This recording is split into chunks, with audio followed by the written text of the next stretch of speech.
In this audiobook, we're going to break down the powerful ideas in the psychology of money by Morgan. Hell, a book that won't tell you how to get rich quick, but will show you something even more powerful. How to build a healthy, lasting relationship with money, and what you're about to hear will completely change the way you think about saving, spending, risk, success, and even happiness. The psychology of money isn't a typical finance book. There are no complex formulas, no stock charts, and zero jargon. You don't need to be an investor or an economist to understand it, because this book isn't really about money, it's about behavior, about people, about you, about us. You'll learn why the smartest choice on paper isn't always the smartest one in real life, why luck and risk play bigger roles than we think, and why managing money well isn't about knowing everything, it's about mastering a few key habits and sticking to them. This book breaks it all down through simple stories and real-life examples. It's honest, it's relatable, and it's full of lessons that actually stick.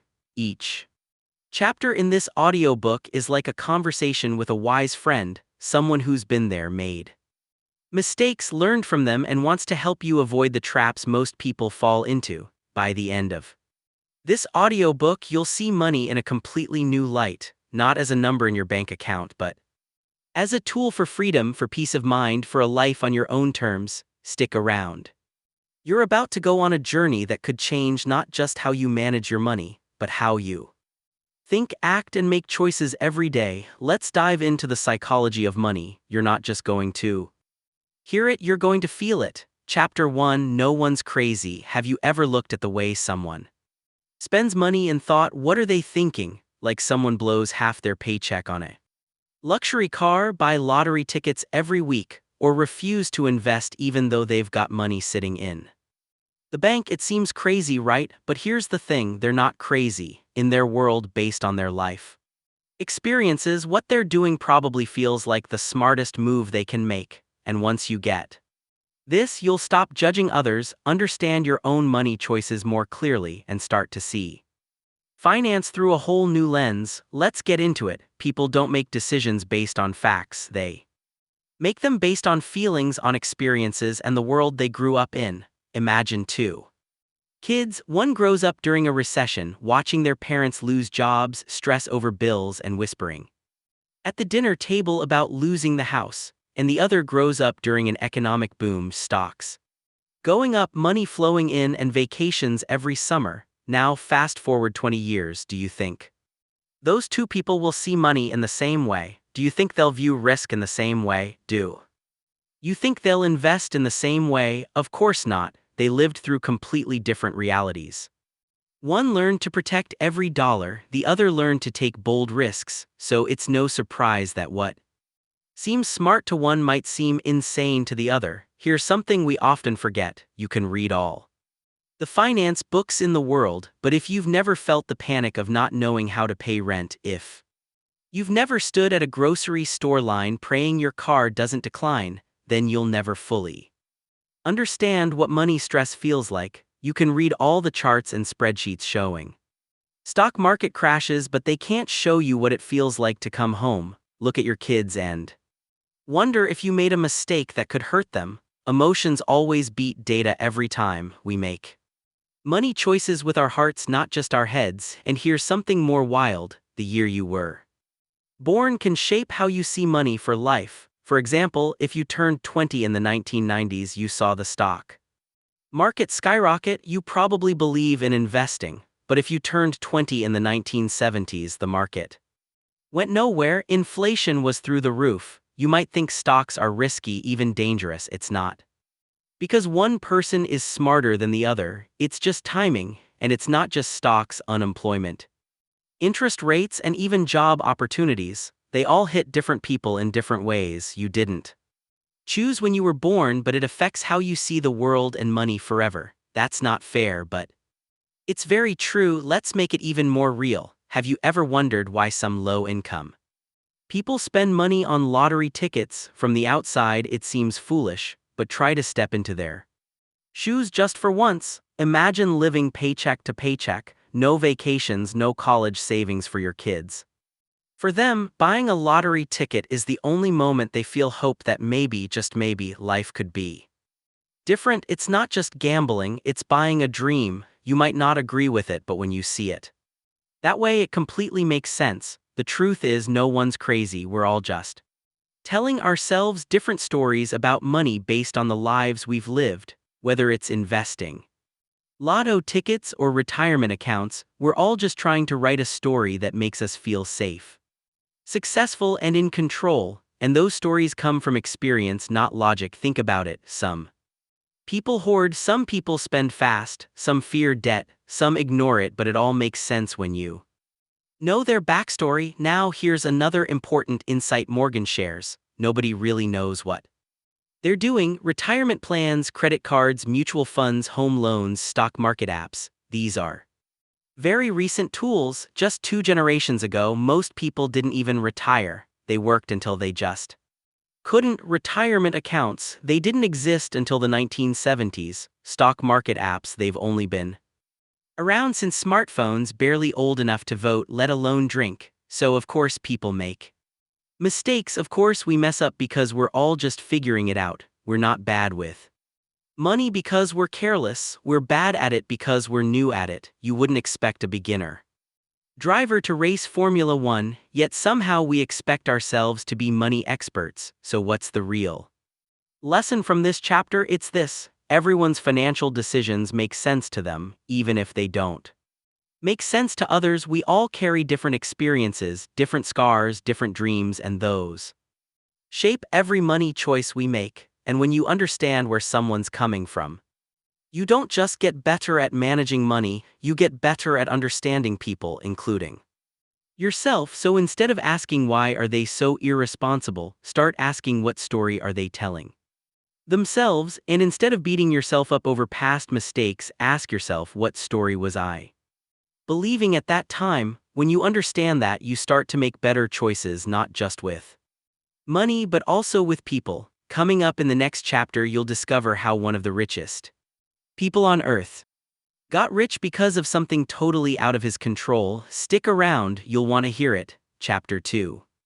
Luck and risk. Picture this: 2 people, same smarts, same hustle. One ends up in a mansion, the other files for bankruptcy. Why? What makes one person's decision seem brilliant and another's look like a huge mistake? Here's the truth most people don't like to admit: success is never just a skill, and failure is never just a mistake. Behind the scenes, 2 invisible forces are always at work: luck and risk. In this chapter, we'll see how these invisible forces shape our financial lives, often in ways we don't even notice, and by the end, you'll never look at success or failure the same way again. Let's start with a story you probably haven't heard. We all know Bill Gates, right? Co-founder of Microsoft, one of the richest people on earth. He's a genius, right? But here's something surprising you might not know. In the 1960s, while most kids were scribbling on paper, Bill Gates was learning coding at school. That's right.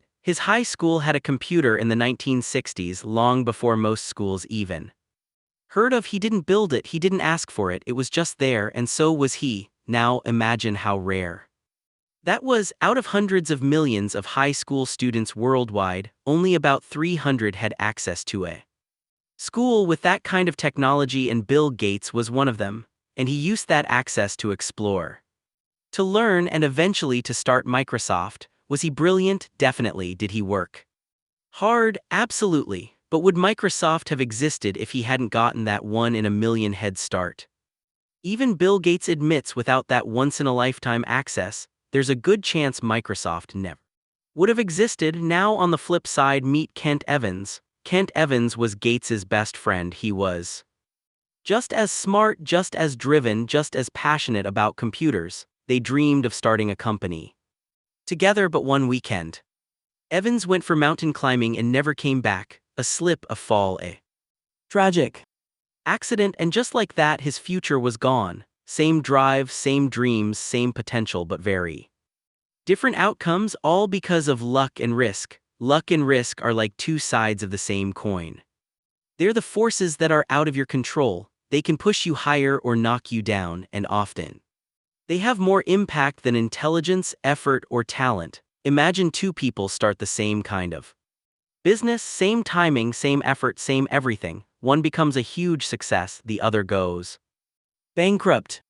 From the outside, we usually say the successful one was a genius and the one who failed made mistakes, but maybe the successful one got lucky, a big client, a surprise investor, and maybe the other one got hit with something totally unexpected like an emergency or a health issue. Same initial decisions but very different end results, all because of luck and risk. We don't like to admit that because luck feels unfair and risk feels scary, but ignoring them doesn't make them go away, it just makes us more likely to fall into the trap of false confidence and unfair judgment. If we only copy what worked for others without realizing how luck played a role, we might be chasing a blueprint that can't be replicated. And if we beat ourselves up over failures without realizing how risk played a role, we might be taking the blame for something we couldn't control. Here's another great example. In the 2000s, Richard Fusone, a former Merrill Lynch executive, was living large, huge mansion, luxury cars, fancy lifestyle. Great reputation. From the outside he had it all, but under the surface he had one weak spot: debt, and a lot of it. And when the 2008 crash hit, he lost everything. Meanwhile, in a small town, Ronald Red, a gas station worker and janitor, lived quietly and saved consistently. No one noticed him until he passed away with over $8 million in savings. Two very different people, two very different outcomes, not because one was smarter than the other, but because of luck and risk. Morgan Housel puts it this way: success is a lousy teacher. It seduces smart people into thinking they can't lose. So when you win, don't let it go to your head, and when you lose, don't let it break your spirit. Sometimes it's not about what you did right or wrong, it's just luck or risk having its turn. So here's the big lesson from this chapter: be careful how you judge success, and even more careful how you judge failure, because what we often call smart might just be lucky, and what we call stupid might just be unlucky. And speaking of luck, in the next chapter we'll meet two people who pushed their luck too far and paid the price. It's eye-opening. Stick around, you don't want to miss it. Chapter 3: Never Enough. Picture this: you're lying on your couch, bills paid, fridge full, a little extra in the bank. You feel good, but your mind is racing, wondering, is it enough? Enough to stop worrying, enough to finally feel happy, enough to feel safe, not just today but forever. That voice, it doesn't get quieter when you earn more, it just moves the goalpost. Enough starts to feel like a mirage. The closer you get, the farther it drifts away. That's what this chapter is all about: the dangerous trap of always chasing more. We'll look into real stories of people who risked everything just because they didn't know when to stop. By the end of this chapter, you'll know how to avoid one of the biggest mistakes which even the richest people fall into. Let's start with answering a simple question: why is it so hard to feel like you have enough? Because as soon as you get more money, more status, or more success, you also start comparing yourself to people who have even more, and that comparison never ends. Let's look at a true story. Rajat Gupta, born into poverty in India, rose to become the CEO of McKinsey, one of the most powerful consulting firms in the world. He worked hard, rose to the top. He climbed the ladder rung by rung, from dusty streets in India to sleek boardrooms in Manhattan. By his 50s, he flew first class, sat on company boards, shook hands with presidents. His net worth was over $100 million. He had respect, wealth, and influence, but surrounded by billionaires across the table, he still felt small. He wanted to be a billionaire, and he wanted it fast, so he passed along secret financial information to a friend at a hedge fund who used it to make millions. But soon the truth came out. He was arrested, sent to prison, and lost everything: his career, reputation, legacy gone, all for what? More than he needed, more than he could ever spend. And Gupta wasn't the only one. History is full of people who risked everything for just a little more. Take Bernie Madoff, for example. Before he was exposed as one of the biggest frauds in history, he was already a successful businessman. A real one. He ran a legitimate firm, made millions. He wasn't just rich, he was respected. He had more than most people could ever dream of, but even that wasn't enough. Instead of being satisfied, he created a fake investment scheme, lied to investors, and built a giant house of cards. At one point, he was managing billions of dollars in fake profits, and when the truth came out, it all collapsed.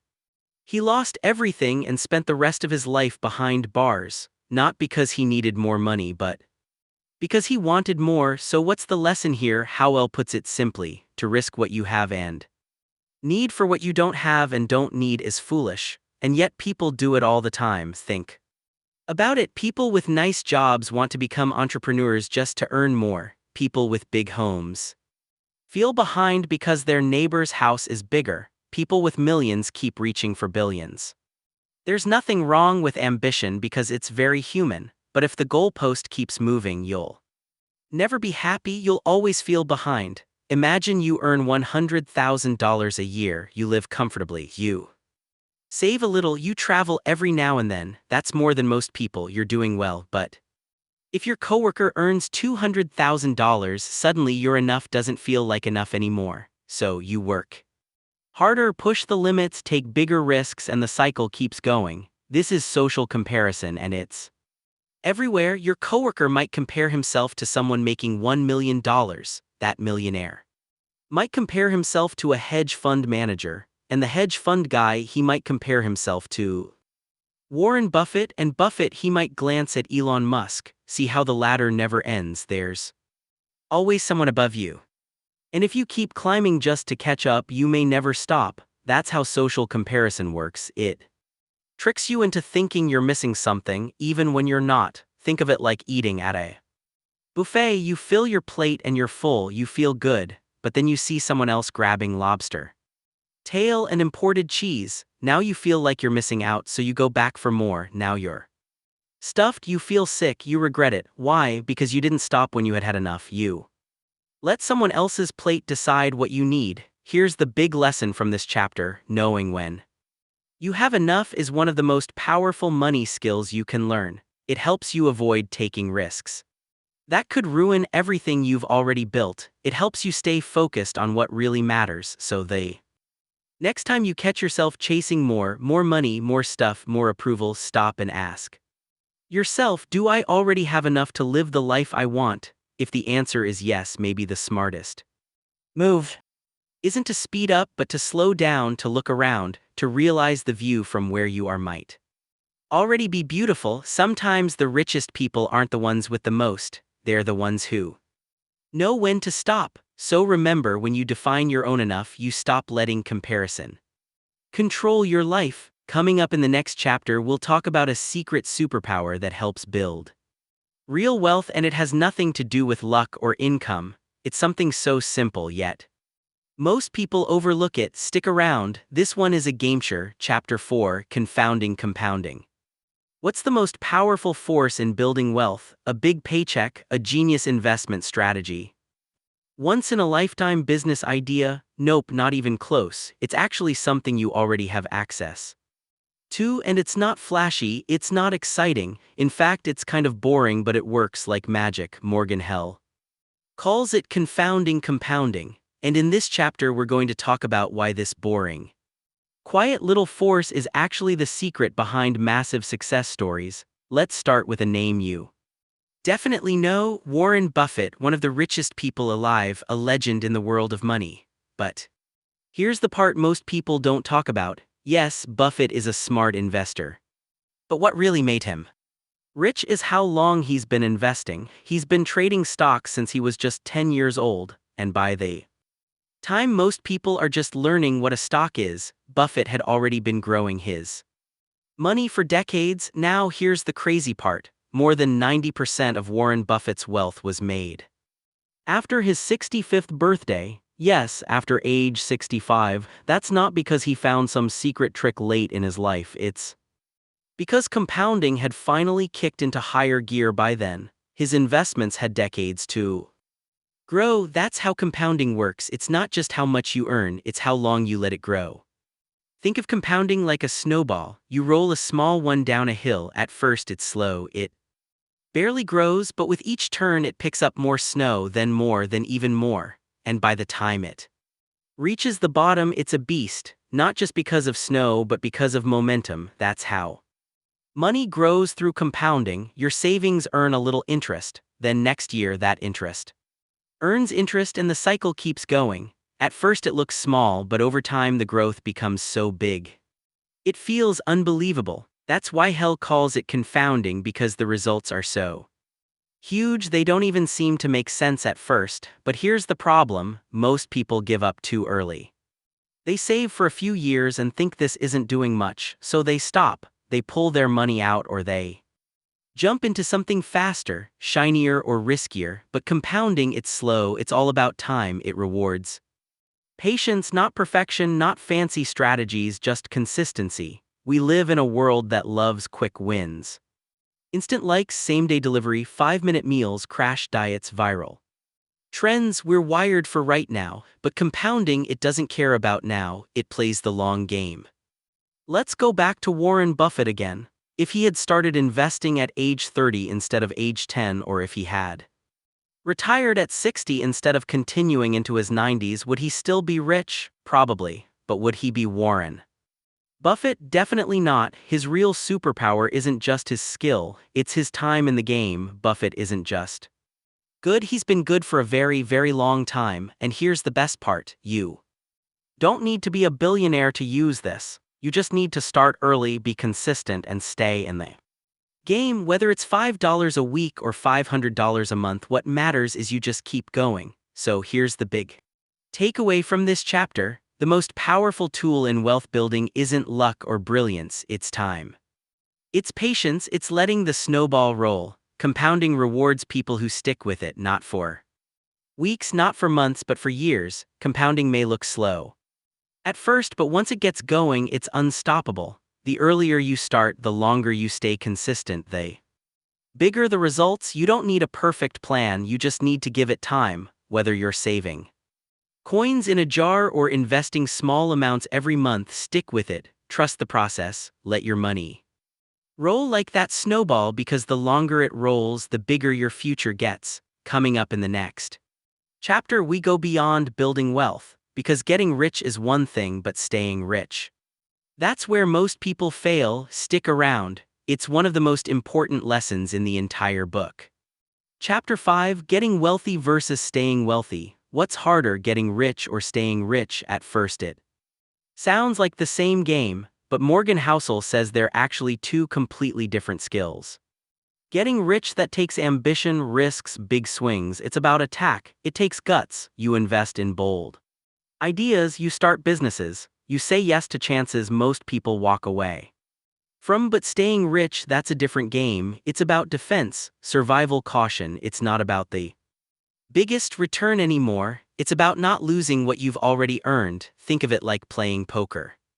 At the start of the game, you make big bets, you bluff, you raise, you play bold. But when you've got a mountain of chips in front of you, do you still go all in every hand? Of course not, because now you've got more to lose. The strategy changes now. It's no longer about winning more, it's about not blowing at all. Morgan tells the story of Jesse Livermore, one of the most famous stock traders of the early 1900s. During the 1929 market crash, while most people lost everything, he made billions of dollars by betting against the market. He was a legend, confident, feared, respected. But here's what happened next. He didn't stop, didn't shift gears, didn't protect what he built. Instead, he made bigger and riskier bets, and he lost everything, all of it. That's the danger of not knowing when to shift gears from building to protecting. Imagine this: you build a beautiful house, brick by brick, blood, sweat, and savings. It takes you years. Would you light fireworks inside it? Would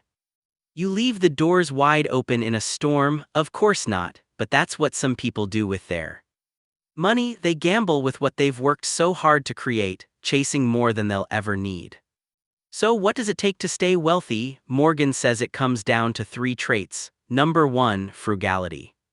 Living below your means, even when you can afford more. Number 2, humility, knowing you're not invincible. Markets can change, so can your luck. Number 3, a healthy dose of fear, not the kind that paralyzes you, but just enough to keep you from making reckless moves. Protecting your money is like Protecting your home, it's not exciting, but it matters. Sometimes the smartest move isn't to grow faster, it's to protect what you've already built, because you can spend your life building wealth and lose it in one bad bet. You can build a fortune in years and watch it disappear in minutes. That's why staying rich matters just as much, if not more, than getting there. So here's the big takeaway from this chapter: getting rich and staying rich are two different games, and you need to master both. Getting rich takes bravery, staying rich takes caution. It's about balance, knowing when to sprint and when to slow down, knowing when to chase the next big thing and when to protect the good thing you already have. Sometimes the smartest move isn't to go faster, it's to pause, breathe, and say, I've built something worth keeping and I'm not going to risk it just for more. So take smart risks, but when you've built something worth keeping, make sure you hold on to it. Build bold, protect wisely. That's the real wealth strategy. Coming up in the next chapter, we'll talk about one of the biggest myths in finance: that you need to win over and over again. But what if getting rich only takes one win and that could be enough for a lifetime? Stick around, it's one of the most eye-opening chapters in the entire book. Chapter 6, Tailies You Win. Imagine flipping a coin over and over again. Heads, heads, heads, you keep losing, and then tails, you win. That's how success often works. You see someone winning and it looks like magic, but what you didn't see were all the times they failed, tried, missed, got back up, and tried again. Here's what Morgan Housel wants you to know: you don't need to be right all the time, you just need to be right every now and then. That's what this chapter is all about. Let's start with a simple truth: most things don't work out. In business, investing, and life in general, ideas fail, projects flop, plans fall apart, people let you down, and that's how life is. But every now and then something clicks, and when it does, that one win can make up for everything else. Housel calls these rare wins tail events, the kind of events that may be rare but have a massive impact when they do happen. Take Apple for example. They've released hundreds of products over the years. Some were okay, some totally flopped, but then came the iPhone and it completely changed the company's future. Apple went from just another tech brand to one of the biggest companies in the world, not because everything they did worked, but because one thing did. The other products, they played their part, but none came close to the impact of the iPhone. That's the power of a tail event, and this doesn't just happen to giant companies, it happens in real life too. Your life, think about it. One new friend changed your whole social circle, one job offer led to a brand new career, one move to a new city totally changed your path. Those are your tail events. Maybe 95% of what you tried didn't work, but that 5%, that job, that idea, that person, it made all the difference. So here's what Morgan's actually saying: don't expect every effort to pay off. In fact, expect most things to fail and be okay with that. That's how the process works. What matters is that you keep trying, you keep exploring, you keep showing up. So when that one rare moment comes, you're ready. But the problem is people give up too soon. They try something once or twice. It doesn't work, they quit. They think, maybe I'm just not cut out for this. But here's how people become successful. At first they fail over and over again, and then boom, one moment hits, one idea works, one tail event shows up, and suddenly they're not a failure anymore, they're a genius. Let's take a quick example from sports. Michael Jordan missed over 9,000 shots in his career, lost almost 300 games, failed to make the game-winning shot 26 times, and yet he's remembered as one of the greatest basketball players of all time. Why? Because he stayed in the game long enough for his tail events to happen. Success doesn't come from being perfect, it comes from not quitting before your tail event happens. So here's the big takeaway from this chapter: most of your success will come from just a few key moments. You don't need to win all the time.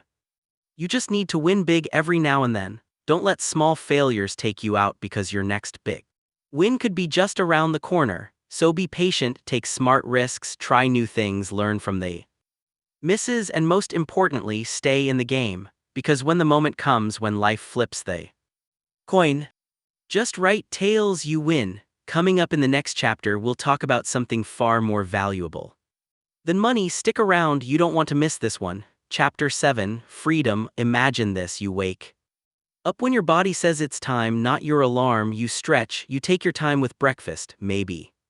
You go for a walk, spend time with your family, read, or just sit and think. And the best part, no one is rushing you, no one owns your schedule. That is freedom. Now compare that to how your most days actually feel. Waking up to an alarm, rushing through traffic, days that don't feel like yours. That contrast between what you want and what you live, that's what this chapter is all about. Let's start with a question. If someone handed you $1 million right now, no strings attached, what would you do with it? Buy a mansion, a luxury car, book a dream vacation. Sure, those things sound amazing, but here's what Morgan Housel wants you to understand. The most valuable thing money can buy isn't stuff, it's control. It's the power to say, I'll do what I want when I want with whom I want for as long as I want. That is real wealth, the ability to control your time. That's it, not having the most money, not having the most stuff, not chasing status, not showing off, just choice.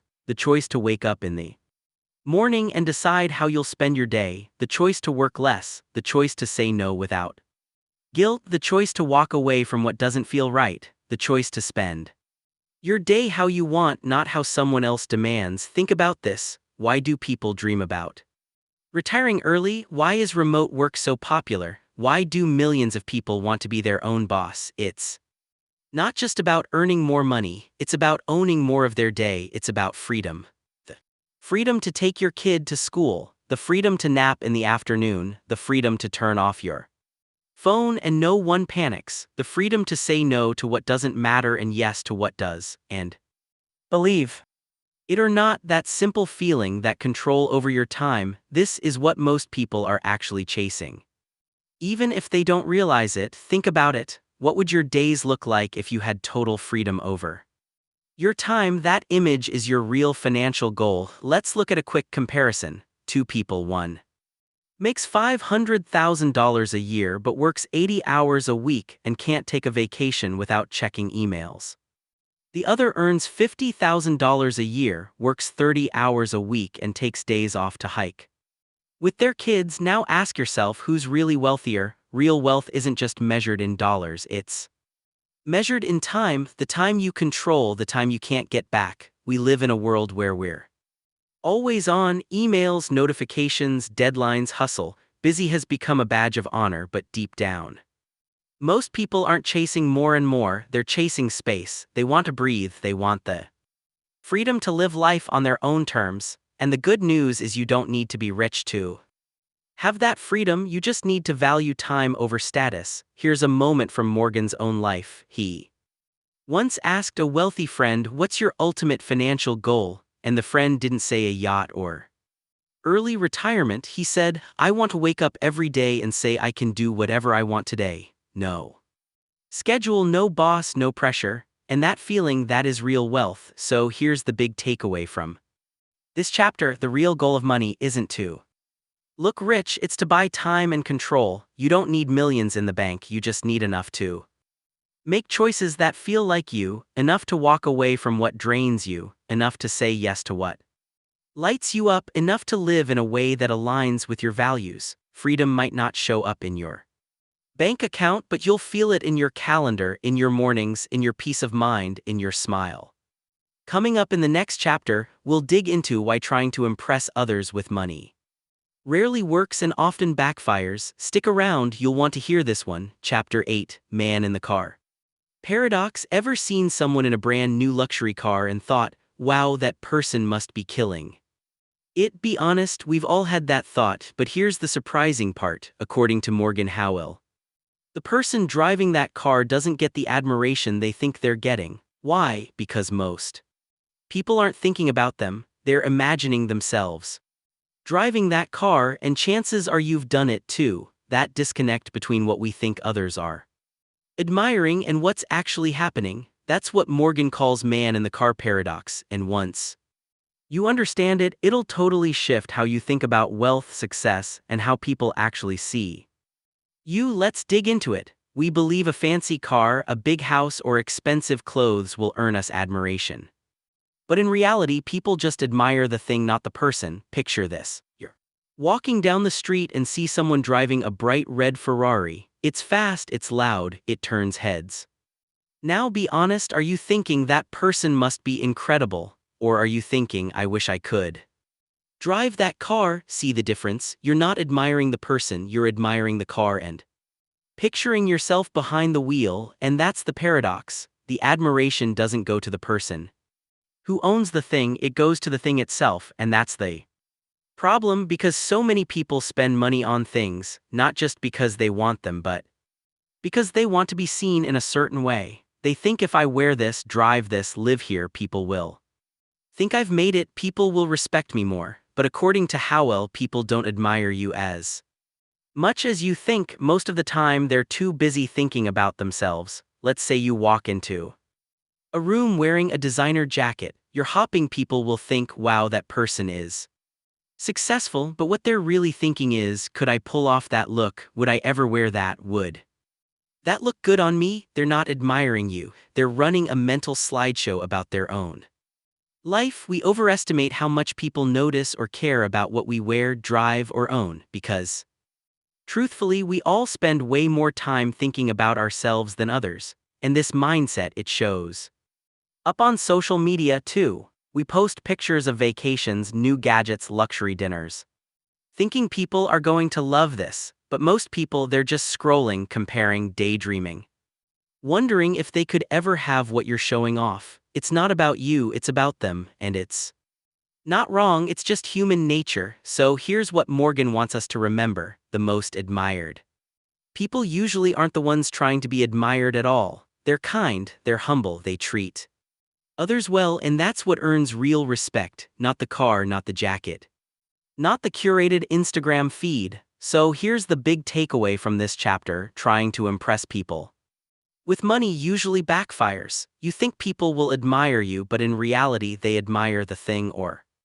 imagine having it themselves. If you want true respect, focus less on showing off what you have and more on being someone worth admiring. Generosity, kindness, humility, these are the qualities people remember, because in the end the goal isn't to make people jealous, it's to earn their respect. Be someone worth admiring, not someone worth envying. And coming up in the next chapter, we'll talk about a type of money that doesn't show up in Instagram posts. Stick around, this one is going to change the way you look at wealth forever. Chapter 9. Wealth is what you don't see. When you think of someone wealthy, what do you picture? A mansion on a hill, a Ferrari pulling into the driveway, a wristwatch that costs more than your car. It seems obvious, but here's the twist: those things don't actually show wealth, they show how much wealth was spent. In other words, the real sign of wealth isn't what people show off, it's what they don't. And that's what this chapter is all about. Let's dive in. Most people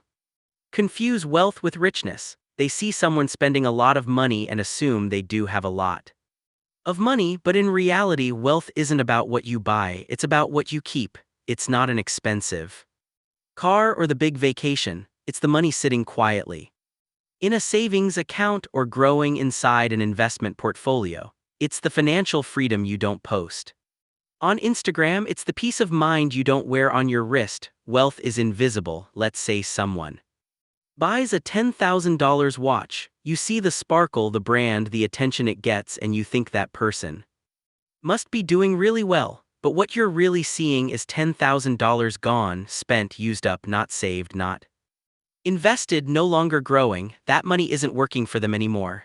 It's sitting on their wrist. Now compare that to someone who wears a basic $50 watch but quietly has hundreds of thousands of dollars invested. Now ask yourself, who's actually wealthier? Exactly, it's the one you'd never even suspect. Here's the trap most people fall into: we think spending is proof of success, but often spending is just proof that you had money and now you don't. We show off the new car, the vacation, the fancy dinner, but Morgan reminds us spending money to show people how much money you have is the fastest way to have less of it. Why? Because real wealth, the kind that creates freedom, peace of mind, and security, is often completely invisible. It's not about showing off.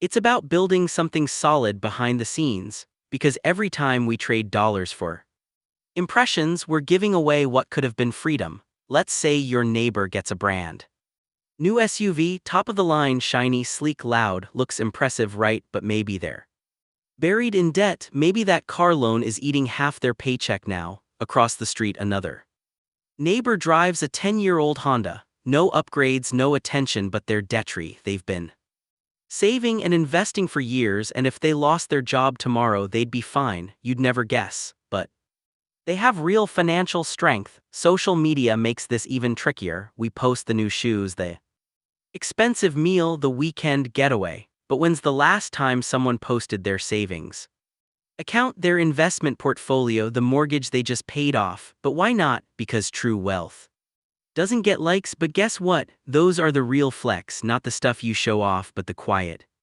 decisions that build true financial security. So here's the big takeaway from this chapter. Wealth is what you don't spend, it's savings, it's investments, it's security and freedom, not stuff and the strongest kind of wealth. You'll never even notice it because it's working silently behind the scenes. And coming up in the next chapter, we'll dive into a concept that seems too simple to matter, but Morgan says it's the most powerful habit in the entire game of money. Stick around because what's coming next could quietly change everything. Chapter 10, Save Money. Have you ever saved up money for something big only to end up spending it on something completely different? Or maybe you saved for an emergency, but the emergency never came. And in those moments, you might have wondered, what's the point of saving if I never end up using it? Well, Morgan has a powerful answer. The purpose of saving money isn't always to spend it. Sometimes it's just to give yourself options. And in this chapter, he explains why saving, even without a specific goal, might be the smartest financial move you'll ever make. Let's break it down. We're usually taught to save for specific things: a house, a car, a vacation. And those are all good reasons, but Housel says that kind of saving can be too narrow because life, it's unpredictable. It doesn't follow a script. Emergencies happen. Opportunities pop up when you least expect them. And if all your money is tied to a single purpose, you don't have the flexibility to adapt. Think of saving money like building yourself a safety net, not because you're planning to fall, but because life doesn't ask before it throws you off balance. Let's say your car breaks down or you lose your job suddenly or once in a lifetime opportunity shows up and you want to grab it. And if you've been saving not for a thing but just because, then you're ready. You don't have to panic, you don't have to borrow, you don't have to miss out, you just act with confidence. That's the power of saving without a reason. Morgan calls this one of the most powerful habits in personal finance. Why? Because it gives you flexibility, it gives you time, it gives you space, and it gives you something most people crave but rarely have: control. Control over how you respond, control over what you walk away from, control over what you walk toward. Let's put it another way. Having money saved with no set goal is like having quiet confidence. You're not showing off, you're not flashing it around, but deep down you know you can handle whatever comes your way. And that kind of quiet strength, that's real wealth. And Morgan puts it simply: saving without a specific goal isn't pointless. It's powerful. It's the money that says you'll be okay, not because you've predicted the future, but because you've prepared for it. So here's the big takeaway from this chapter: save money even when you don't have a reason to. Save because it gives you options, because it gives you peace of mind, because it puts you in control when life throws you a curveball. Save because when the unexpected happens, and it always does, you'll be ready. Not scrambling, not stuck, but steady and in charge. Coming up in the next chapter, we'll talk about something we all struggle with: the pressure to get everything right, to always make the perfect financial move, to never mess up. But what if you don't have to be perfect? What if good enough is actually enough? Stick around because the next chapter might just take that pressure off. Chapter 11. Reasonable, greater than rational. Have you ever made a money decision that didn't technically make sense but just felt right, like paying off a loan early even though the interest was super low? Or keeping more cash in your savings account even though everyone says you should invest it? If that sounds like you, you're not alone. This chapter explains why being reasonable, meaning doing what makes sense for you even if it's not mathematically perfect, is often better than being perfectly rational.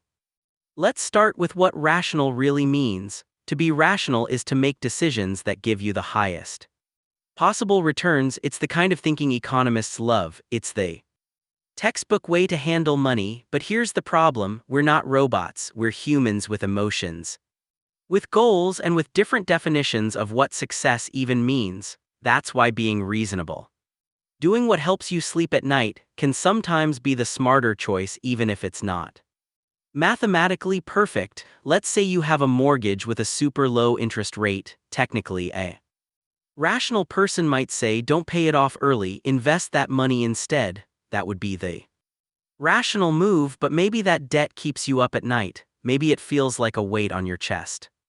Maybe you feel safer being 100% debt-free, so you pay it off anyway. That's not irrational, that's reasonable, and that matters. Here's the key point Morgan emphasizes: the best financial plan isn't the one that looks perfect on paper, it's the one you can stick to for years, because if a plan that looks great on a spreadsheet but stresses you out in real life, you probably won't stick to it. But a good enough plan you feel good about, you'll stick with it, and that's what really matters. Think of it like working out. Sure, the perfect workout plan might be the one backed by science and data, but if it's too strict, too intense, or too complicated, you'll quit. A good enough plan that fits your lifestyle, that's the one that works. The same goes for money. You don't need the best strategy, you only need that makes sense for you. Maybe you keep more cash than experts recommend. Maybe you invest a little more conservatively. Maybe you stick with a simple strategy, but if that helps you sleep better, stay consistent and stay in the game for decades. That's not a weakness, that's wisdom. Morgan puts it like this: reasonable may not win you debates at dinner parties, but it wins in real life. If a decision helps you stay calm, avoid panic, and keep going, that's the right decision. This is why Household says it's okay, even smart, to let emotion play a role in your financial decisions. Because at the end of the day, money isn't just about numbers, it's about feelings, it's about what gives you peace of mind. So here's the big takeaway from this chapter: you don't need a perfect financial plan, you need a plan that makes sense for you. Your financial plan doesn't have to be optimized for maximum return, it just has to be right for you. If it gives you confidence, if it keeps you moving forward, if it helps you sleep at night, that's a great plan. Don't chase perfection, aim to be consistent, aim to be calm, aim to be reasonable. And coming up in the next chapter, we'll talk about something even the best plans can't predict. Stick around, this one is eye-opening. Chapter 12. Surprise. Morgan says when it comes to money, it's not the planned events that shape your life, but the ones you never expected, and that's what this chapter is all about. Let's get into it. Picture this: it's 2007, the housing market is booming, banks are flying high, people feel rich, but then crash. The 2008 financial crisis hit, billions lost, jobs gone, retirement plans shattered. Almost no one saw it coming, but it changed everything. Same with the COVID-19 pandemic. One day normal life, the next surprise: lockdowns, market crashes, toilet paper shortages. History is full of these surprise moments, things that nobody predicted but changed the course of everything. Think about it: rise of the internet, 9/11, the dot bubble, Bitcoin, artificial intelligence. Almost no one saw them coming, but each one reshaped the world in ways we're still feeling today.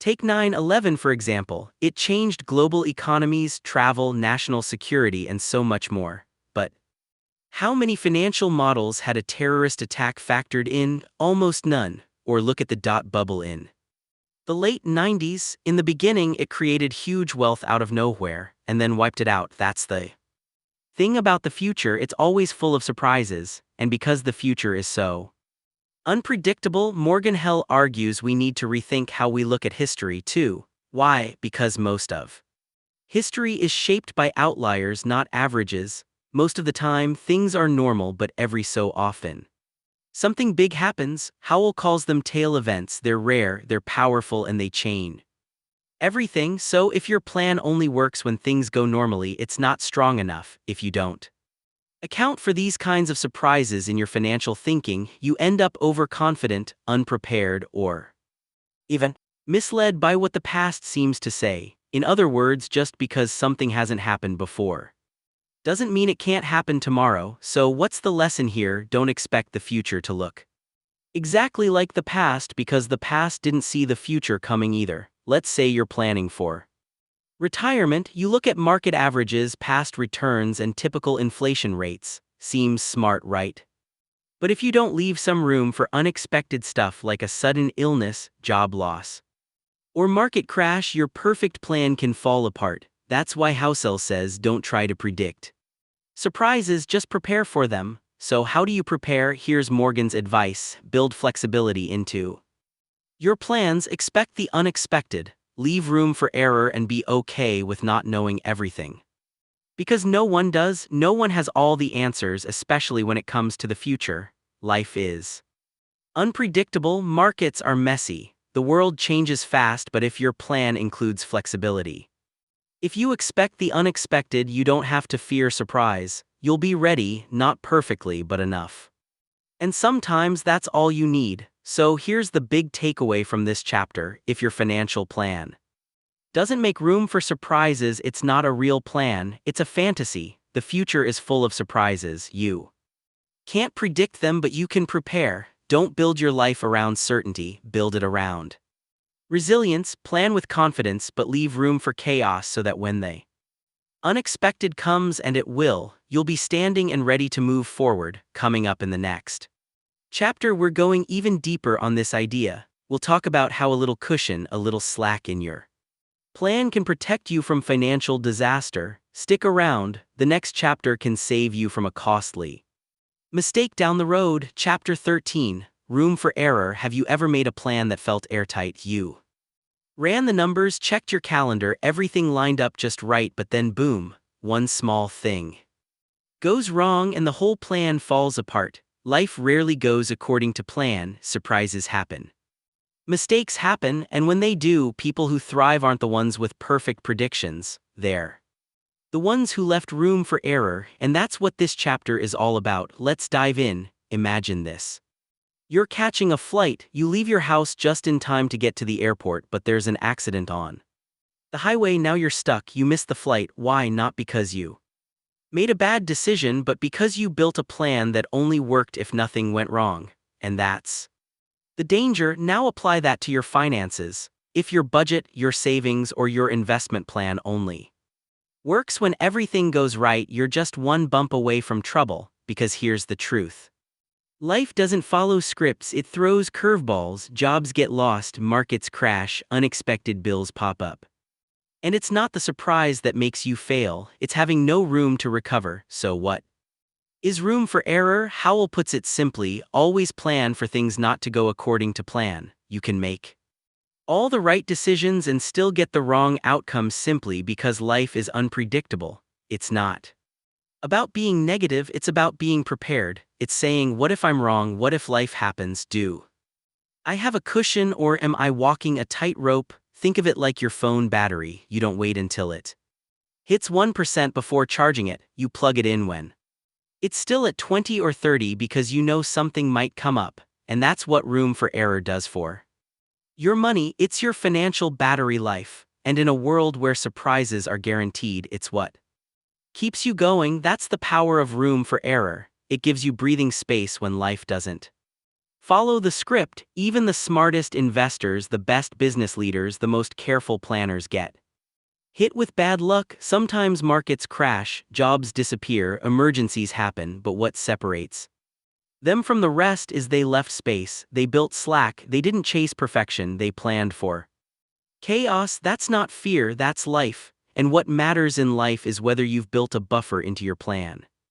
That buffer could be an emergency fund, living below your means, a second source of income. It's not flashy, it's not exciting, but it's incredibly effective, because when something goes wrong, you won't panic, you'll adjust and keep going. So here's the big takeaway from this chapter: success doesn't come from being right all the time, it comes from Being ready when you're wrong, leave space in your plans, save more than you think you need, expect some bumps in the road, build cushions into your budget, your schedule, and your mindset, not because you're scared but because you're smart. Room for error isn't a backup plan, it's the foundation of every strong financial strategy. And coming up in the next chapter, we're delving into something that will help you understand your future self a little better. Don't miss it. Chapter 14, You'll Change.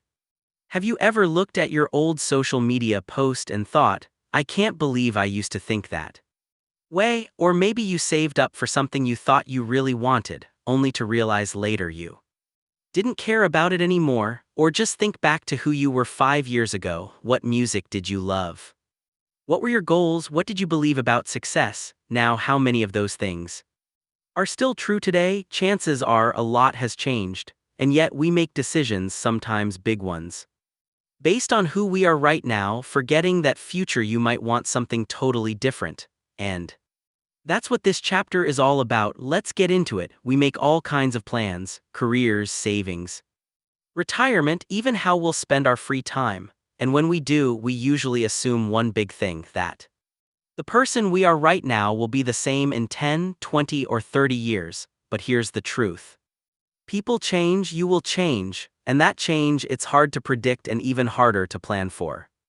Morgan Housel calls it the end of history illusion. It means we understand how much we've changed in the past, but we somehow assume we'll stay the same from here forward, and that assumption, it's a problem because it leads us to make rigid long-term plans for a future version of ourselves we don't even know yet. Let's say you're 25 and you start planning and dreaming about what you'll want at 55, retirement on a beach, a fancy car, maybe a home spa. But here's the catch: that 55-year-old version of you might want totally different things, like not a beach house but time with grandkids, not luxury but peace, not more stuff but more meaning. So if your plan only fits who you are today, future, you might feel trapped in a life that doesn't fit you anymore. Hell isn't saying don't plan, he's saying your plans should have flexibility built in. Don't assume you'll always want what you want now. Leave space to change your mind, to shift directions, to grow.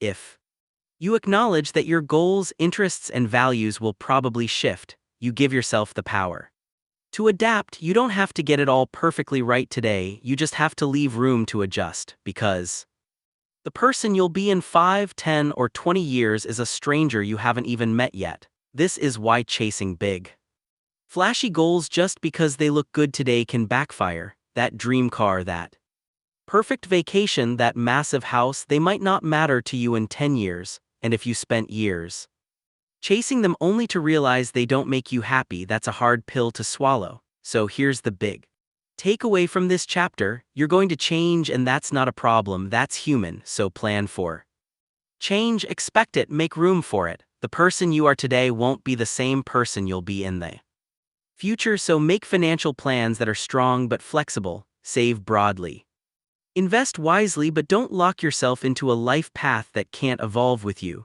Create a financial life that's strong enough to support you now and flexible enough to support whoever you become later. Build space for growth, make peace with change, because the best financial plan is one that's ready to serve the future version of you, even if you haven't met him yet. And coming up in the next chapter, you'll find out why nothing comes without a cost. The price isn't always obvious, but it's always there. Stick around, because what's coming next will change the way you see everything. Chapter 15.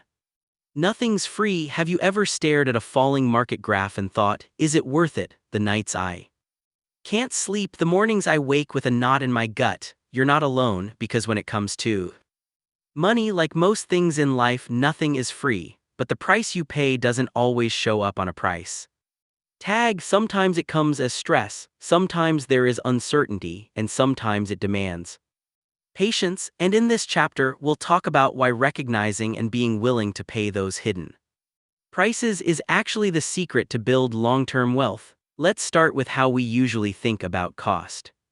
We go to a movie, we pay for the ticket. We go to dinner, we pay the bill. When we think about cost, we usually picture money, bills. But when it comes to investing or building wealth, the price is different. Instead of paying with money, you pay with time, you pay with doubt, you pay with emotional ups and downs, and most people they don't see that part coming. Let's take investing in the stock market for example. There's no upfront fee just to invest, but the real cost it's the stress of watching your portfolio drop, it's staying calm during a recession, it's holding steady when everyone else is panicking, it's the anxiety of not knowing what comes next. That's the price of building long-term wealth, and if you're not ready to pay that price, you might cash out right before your biggest gains. Think of it like a roller coaster. You pay for the ride, and you hang on for the wild part, but once you're strapped in, the highs and lows are part of the ride.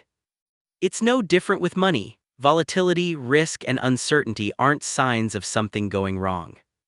They're the price of being in the game, and here's where most people make a mistake. They treat that emotional cost like a fine, like it's a penalty for doing something wrong. But Housel says, don't think of it as a fine, think of it as a fee. A fee is what you pay to access something valuable. It's not a punishment, it's just the cost of admission, and once you see it that way, you stop panicking. Because you know it's just a part of the deal. So next time when the market dips or your savings feel slow to grow or your progress feels frustrating, remind yourself this is just the fee, because that fee, it's the toll you have to pay to cross the bridge to financial freedom. You're not off course, you're just paying the price that success demands. So here's the big takeaway from this chapter: nothing in life is free, especially not success, whether it's building wealth, growing investments, or chasing your goals. There's always a price, but the price isn't always money. Sometimes it's patience, sometimes it's discomfort, sometimes it's fear, and sometimes it's staying on the course. When things get tough, the real question isn't whether there's a cost, it's this: are you willing to pay it to get what truly matters? And if you are, the long-term rewards are absolutely worth it. Coming up in the next chapter, we will find out why trying to keep up with others can lead you off your own financial path. Stick around, it's one of the most eye-opening chapters in the entire book. Chapter 16, You and Me. Why is it that one person panics and sells everything during a market crash while someone else just sips their coffee and keeps on investing? Or why your friend is all in on crypto while you're just focused on keeping things simple? Well, Morgan has an answer. It's because we're all playing different financial games, and when you compare yourself to others without understanding their goals or timelines, it can lead you to make some really bad money moves. And this chapter is all about how to avoid falling into those traps. Let's get into it. Everyone handles money differently because they have different goals, different timelines, and different rules. Some people are day trading to make a quick buck, while others are investing for the next 30 years. Some are building generational wealth, while others just want to retire early, and some are simply trying to stay out of debt. That's why copying someone else's strategy without knowing their goals can be dangerous. There's no one-size-fits-all. You can't win your game if you're following someone else's rules. It's like trying to use chess moves in a basketball game. It just doesn't work. Imagine you're running a marathon, you've trained, you have a plan, you're packing yourself, but suddenly someone sprints past you. Do you chase them? Of course not, because you don't know if they're running a 5K or just sprinting to the water station. If you follow them, you'll burn out long before your race is over. It's the same with money. If someone buys a fancy car, flips a stock, or brags about a big win, it might look flashy, but they could be sprinting a race you're not even running. Social media makes this even harder. You scroll through Instagram or TikTok and see someone just bought their dream home at 25, someone else retired early, someone made 6 figures in one stock trade, and you start thinking, am I falling behind? But what you don't see, the risks they took, the debts they carry, the failed trades they don't post about. And when you compare your life to someone else's short-term win, you might end up making a decision that feels good now, but hurts you later. It's like wearing their shoes to run your race, but they might just not fit. Morgan reminds us it's not about making the most money, it's about making money in a way that works for you. That means understanding your goals, your values, your timeline, and your risk tolerance. That's your financial Fingerprint, as unique as your DNA, no one else has the exact same mix. This is why understanding the context matters so much. So before you follow someone's advice or try to match their results, ask yourself, are we even playing the same game? Because if you're not, their strategy might win for them, but it could set you up for failure. So here's the big takeaway from this chapter: don't let someone else's choices distract you from your own plan. Don't compare your pace to someone else's sprint. Don't chase a goal that doesn't match your life. Instead, define your game, understand your plan, and play to your strengths, because true financial success, it's not about beating others. It's about staying in the game long enough to win your own version of it. And coming up in the next chapter, we'll explore why we trust bad news more than a good advice. This one is eye-opening, don't miss it. Chapter 17, The Seduction of Pessimism. Ever notice how your ears jump to life when someone says the market's about to crash or the economy won't survive the next 5 years? What's your reaction? Do you stop and pay attention? Well, most people do. Why? Because pessimism feels smart. It feels urgent, like an alarm going off. In this chapter, Morgan explains why we're drawn to negative predictions and why in the world of money that mindset can actually hold you back. Let's start with a basic truth about human nature. Bad news grabs attention, and good news, it gets ignored. When someone says things will be okay, you nod and move on. But when someone says a disaster is coming, you stop, you listen, you prepare, you worry. For example, let's say two headlines pop up. One says,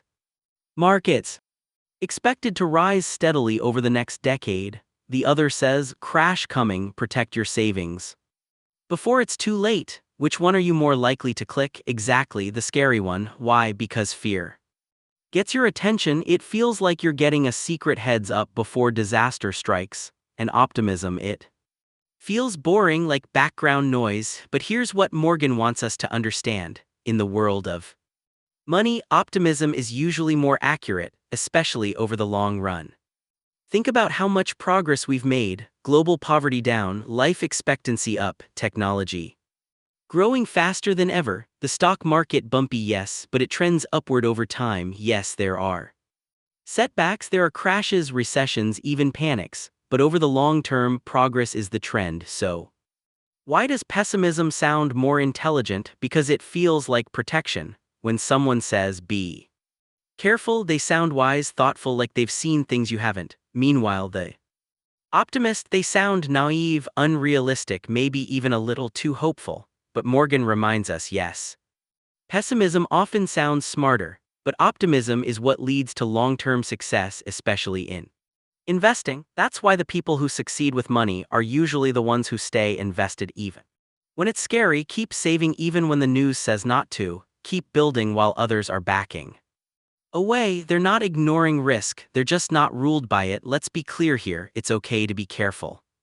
It's wise to prepare. But when fear makes all your decisions, you end up missing the very chances that could move you forward. You sell at the bottom, you avoid investing, you sit on the sidelines, and over time, that fear costs more than any crash ever could. So how do you stay optimistic in a world that loves bad news? You zoom out, you look at history, you remember the bigger picture. Yes, bad things happen, but over time, good things keep growing, innovation continues, businesses rebuild, markets recover. Progress is the trend, not the exception. So here's the big takeaway from this chapter: don't let the pessimism seduce you. It might sound smart, it might sound safe, but in the world of money, real growth lives on the side of optimism. And if you let fear guide your every choice, you might miss out on the best opportunities. So stay grounded, prepare for bumps, but keep moving forward, because if history has taught us anything, it's this: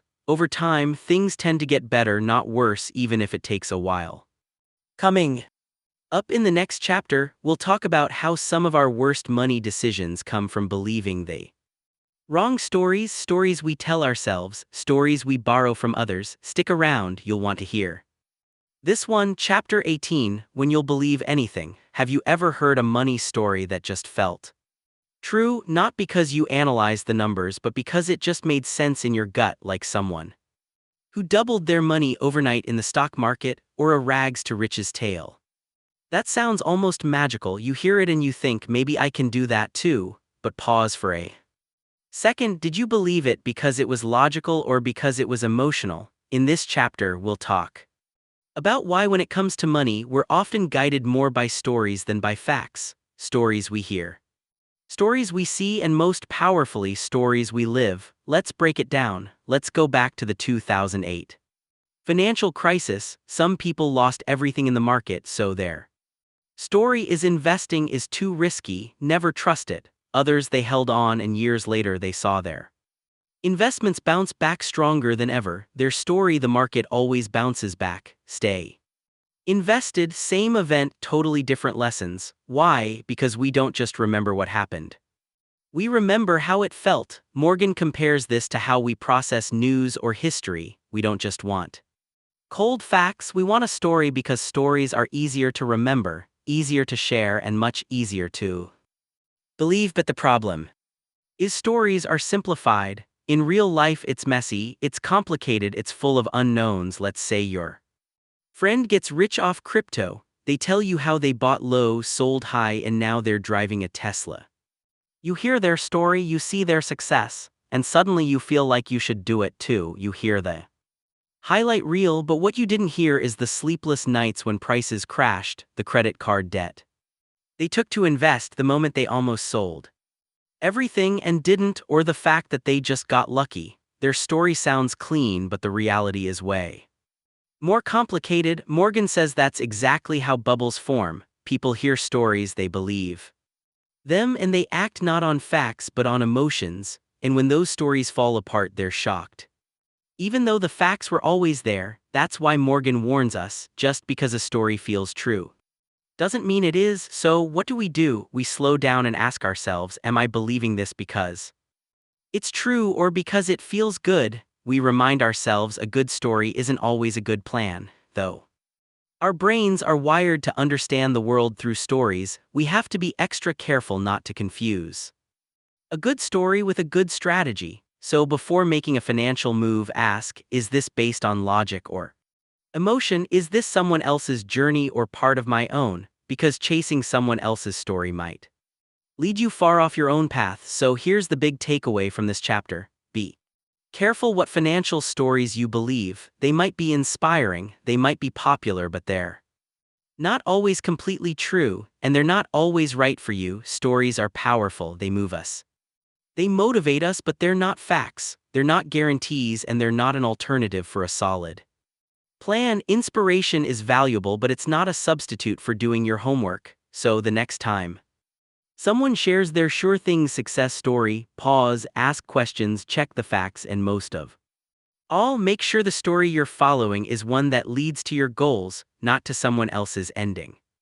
Coming up in the next chapter, we'll take a step back and recap all the key lessons we have learned so far in the entire book. Don't miss it. Chapter 19 altogether. Now, if you've made it this far, first of all, congratulations. That means you're not just curious about money, you're serious about understanding it. Not just the math part, but the human side of it, the emotions, the habits, the real life stuff that numbers can't explain. In this chapter, Morgan wraps everything up and shares the biggest lessons we've learned so far in the entire book. But before we dive into the actual lessons, let's listen to a strange but true story that Morgan shares. It's about a dentist visit gone horribly wrong. It's 1931. A man named Clarence Hughes walks into a dentist's office. He's in pain, his mouth hurts badly, so the dentist gives him anesthesia and puts him to sleep. But when Clarence wakes up, 16 of his teeth gone, his tonsils also gone, and a week later he died of complications. His wife sues the dentist, not because the surgery failed, but because Clarence never agreed to it in the first place. But back then, doctors didn't need permission. The thinking was doctors know the best, patients didn't get a say. But that thinking has changed now, because over time the medical world realized something powerful: people are different. What works for one person may not work for another. So today, doctors share the options and patients decide what's right for them. Morgan brings up this story to make a point. money works the same way. He says, I can't tell you what to do with your money because I don't know you. I don't know what you want when you want or why you want it, so any advice I give without knowing you, it would be like that dentist pulling teeth without asking. It might work sometimes, but it's risky and not respectful of your unique situation. But that also doesn't mean advice is useless, because just like doctors know what usually works, there are universal money truths. You just need to apply them in a way that fits you. So here they are, Morgan's key lessons from this book: simple, powerful, real, and easy to remember. Lesson 1: stay humble when things go well and be forgiving when they don't. Nothing is ever as great or as terrible as it seems. Luck and risk are real. You can't see them, but they shape everything. Respect that, and you'll make better decisions. Lesson 2: less ego, more wealth. Wealth isn't what you show off, it's what you don't. It's the money you save by saying no to something today so you can have more options tomorrow. Lesson 3: manage your money so you can sleep at night. Chasing the highest returns is not worth it, not if it robs you of sleep. Real success, it's peace of mind. Lesson 4: time is your secret weapon. Think of money like planting a tree. You don't dig it up every day to check it. You water it, you wait. Time makes it grow. Give your money a room to grow and it will surprise you. Lesson 5: be okay with things going wrong. Even the smartest people mess up. That's normal. One bad chapter doesn't ruin the whole book. A few great decisions often make up for a lot of bad ones. Zoom out, look at the bigger picture. Lesson 6: buy time, not stuff. A big house is nice, a cool car is fun, but you could trade all that stuff for more time with your kids, for a slow morning walk, for saying no to what you don't love. That's what real wealth buys: freedom. Lesson 7: be kind, not flashy. A fancy car might turn heads, but kindness and humility, they win hearts, and that lasts longer. Lesson 8: save just because you don't need a reason. Save for the unknown, because life loves to surprise us, usually when we least expect it. Savings give you confidence and security. It's like an umbrella. You don't wait for the rain to buy one. Lesson 9: success has a cost. Be ready to pay it. Stress, doubt, fear, these are the prices of success. Every dream has a toll booth. Don't fear the toll, just know it's a part of the road. And yes, it's worth the ride. Lesson 10: leave room for error. Always have a margin of safety, because things rarely go exactly as planned. No plan is perfect. Stuff go wrong, life gets weird, so build a cushion. Safety nets aren't weaknesses, they're wise. Lesson 11: avoid extremes. Going Allen can backfire. Life changes, you change. What felt smart 5 years ago might feel reckless today, so be flexible and ready to adjust. Lesson 12: love risk but fear ruin. Risk is necessary because it brings rewards, but ruin, it ends the game. So take smart risks but avoid anything that could wipe you out. Lesson 13: know your game. Are you saving for retirement, trying to buy a house, or building generational wealth? Know your game, and don't let people playing a different game influence your decisions. Don't bring a chess strategy to a poker table. Your money, your goals, your game. And finally, lesson 14: respect the mess. Money is messy, it's personal, it's emotional, and people will always see it differently, because people have different dreams, different goals, different fears, and that's okay, because what works for you, that's the big question. There's no one right way, there's just your way, the one that fits your life, your values, and your goals. Now that you've heard all the key takeaways, next it all gets personal. In the final chapter, Morgan opens his personal vault and reveals exactly how he manages his own money, how he applies these lessons to his own life, the choices he makes, the trade-offs he accepts. Curious to know what a finance expert actually does with his own wealth? Stick around, because the next chapter reveals it all. It's raw, it's honest, you don't want to miss it. Chapter 20. Confessions. This is one of the most personal and eye-opening chapters of this book. It's not just about money strategies, it's about what Morgan himself does with his own money, and more importantly, it's about why he does what he does. Let's start with a simple question: what do you own? And why? This is the question billionaire investor Sandy Gottman used to ask people he wanted to hire. It's a powerful question because it cuts through the talk and gets to the truth, and it turns out a lot of people say one thing about money but do something completely different when it's their own. Money on the line, half of the mutual fund managers don't invest in their own funds. That's like a chef who won't eat their own cooking. Think about that. And doctors, same thing, they'll recommend one kind of treatment to their patients but choose something totally different for themselves. So what's going on? It shows us something important. When it's your money or your life is on the line, we make decisions differently. Morgan's message is clear: personal finance is exactly that, personal. People don't make money decisions based on spreadsheets or textbooks. They make them around their dinner table with their partners, thinking about their kids, their future, and what helps them sleep well at night. And those things, they are different for everyone. There's no one-size-fits-all formula when it comes to money. Now let's talk about how Morgan handles his own money. His biggest money goal: independence. To him, real wealth means having the freedom to do what you want when you want and with whom you want. It's not about having the biggest house or fanciest car, it's about being in control of your time. It's about having the freedom to live life on his own terms. Morgan learned this from his dad. His father became a doctor at 40 with 3 kids. He went from being poor to doing okay. But even when things got better, he kept saving by living below their means. He saved a lot, and one day, after years of high-stress work in the emergency room, his dad just quit.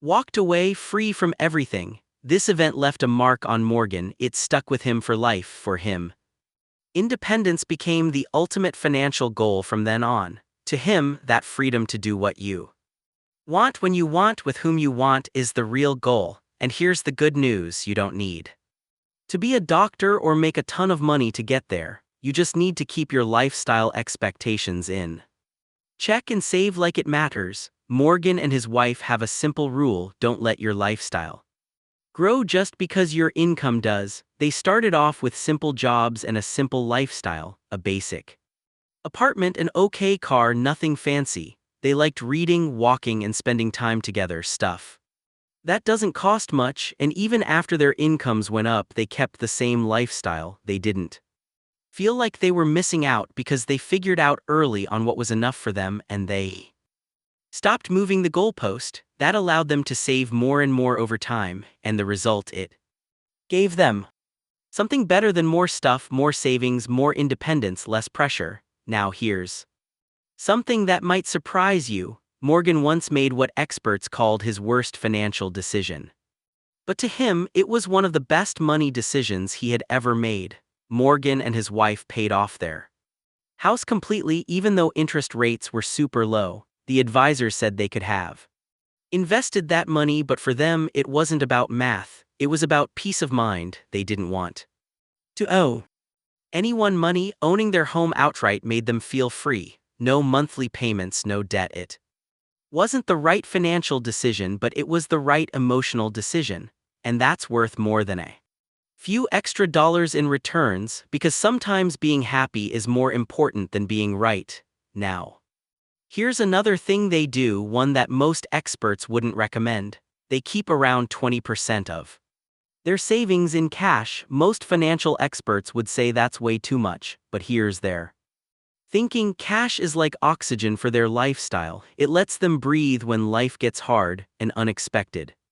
Medical bill, job loss, or whatever emergency pops up. They don't have to panic. They don't have to sell their stocks at the wrong time. And most of all, holding cash gives their investments more time to grow without being interrupted. That's important because Charlie Muir had said the first rule of compounding is to never interrupt it unnecessarily. Now here's how Morgan invests. He started his career picking individual stocks, and at one point he owned 25 different companies, but these days he keeps things simple. He invests in low-cost index funds, both US and international. He still respects people who actively pick stocks, but for him it's not worth the extra risk. He knows he might not beat the market, but he also knows he probably won't mess things up, and that's a trade he's happy to make. His family lives simply. They save a lot and they invest steadily. Their Plan is simple: invest from every paycheck, max out retirement accounts, contribute to kids' college funds, and let the money grow quietly over time. Nothing flashy, no chasing trends, no fancy strategies. Just patience, optimism, and consistency. So, what's the big takeaway from this chapter? It's this: money is personal. It's not about doing what's right on paper, it's about doing what feels right for you. Morgan says it best: the best financial plan is the one that helps you sleep well at night. For him, that means independence, simplicity, and being okay with not always having the perfect answer. What works for him might not work for you.